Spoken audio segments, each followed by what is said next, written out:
Yeah. Hold up. Get right with you. Assalamualaikum warahmatullahi wabarakatuh. Perkenalkan, nama saya Hendy Darmawan, NPM 19640132.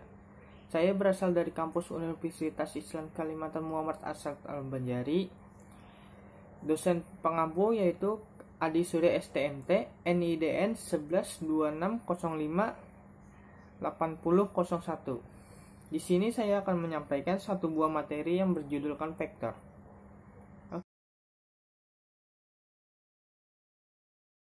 Pengertian vektor. Vektor adalah besaran yang mempunyai besar atau nilai dan arah. Secara geometris, vektor digambarkan sebagai ruas garis berarah. Dengan panjang ruas garis menyatakan besar vektor dan arah ruas garis menyatakan arah vektor. Dalam matematika, vektor digambarkan dalam bentuk garis lurus yang mempunyai panjang dan arah. Jenis-jenis vektor: 1. Vektor 0, 2. Vektor posisi, 3. Vektor basis, 4. Vektor satuan.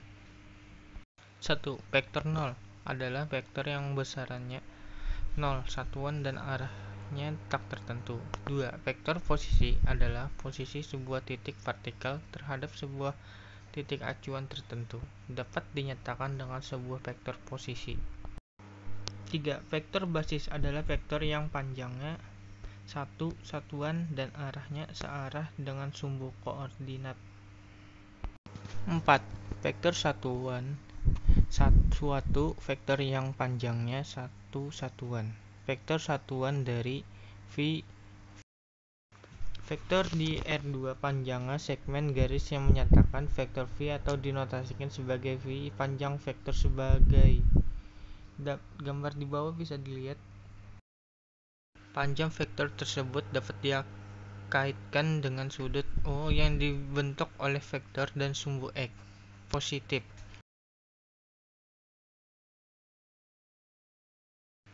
Vektor dapat disajikan dengan kombinasi linear dari vektor basis I sama dengan 1/0 dan J 0.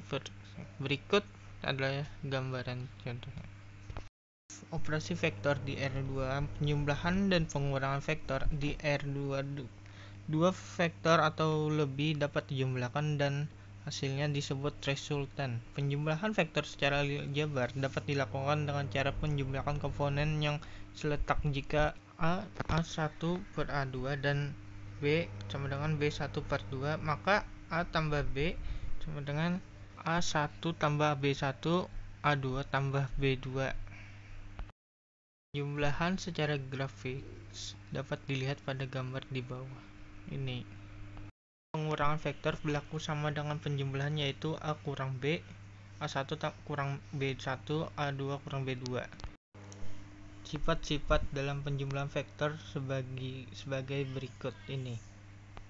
Vektor di R3, vektor yang berada pada ruang 3 dimensi X, Y, Z. Jarak antara dua titik vektor dalam R3 R⁻3 dapat diketahui dengan pengembangan rumus Pythagoras. Jika titik A, X1, Y1 dan Z1 dan titik B, X2, Y2, Z2, maka jarak AB adalah, ya kawan-kawan bisa lihat ini ada vektor AB yang dinyatakan dalam dua bentuk. Ya, oke, di sini ada satu buah contoh soal. Jika diketahui vektor pada titik A dan titik B dan vektor pada titik C yang berada di antara garis A, B seperti di bawah, tentukan persamaan vektor C.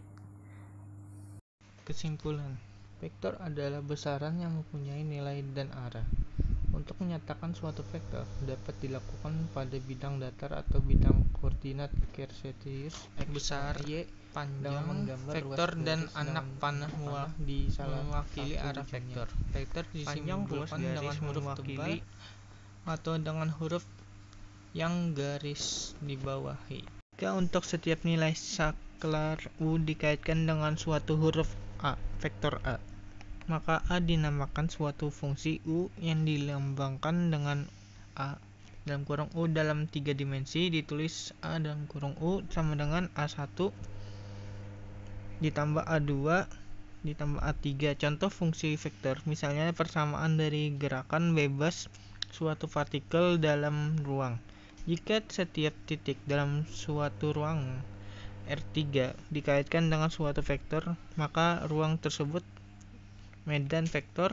Contoh medan vektor misalnya aliran fluida, gas, panas, air, dan sebagainya dalam suatu ruangan. Vektor dalam duniawi berkaitan dengan masalah transformasi, navigasi, komputerisasi, dan sebagainya. Sedangkan dalam urusan keagamaan, vektor berperan untuk menunjukkan kemuliaan Allah SAW serta menjadikan kita menjadi manusia yang lebih baik lagi. Sekian materi yang saya dapat sampaikan. Salah hilap mohon maaf. Assalamualaikum warahmatullahi wabarakatuh.